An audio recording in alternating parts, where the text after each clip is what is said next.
अहिले समस्या भनेको व्यवस्थापनको हो। हामीसँग 3टा एयरपोर्ट छ।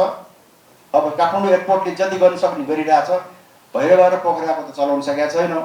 हाम्रो पर्यटनलाई जोड्ने पोखरा भन्नुहोस्, चितवन भन्नुहोस्, लुम्बिनी भन्नुहोस्, हाम्रो त्यहाँ जम्मै त्यहाँको हाइवेहरू स्तर उन्नति भइरहेछ, 4 लेन 6 लेनमा परिणत भइरहेछ। तर कोहीले त 3 वर्षको लागि ठेक्का दिइन्छ र अब 7 वर्ष 8 वर्षसम्म पनि अब हामीले देख्यौँ कति मन्त्रीहरूले ठेक्का तोड्नु पनि भएको छ। त समस्या र व्यवस्थापन, त्यसले गर्दाखेरि यो देशले धेरै कुरा दिन सक्छ, तर हामीले बिचमा मिलाउन नसकेर व्यवस्थापन चुस्त दुरुस्त नभए हुनाले अब सिधै भन्नुपर्दाखेरि हामीले हाम्रो मान्छे पठायौँ काममा, राम्रो मान्छे पठाएनौँ।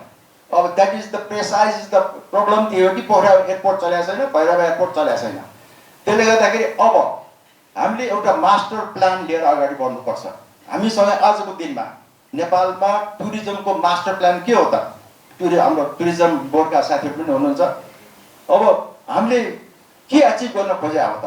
आज हाम्रो देशको पर्यटन नीति 2035बाट हामी अहिले पनि रेगुलेटेड छौँ।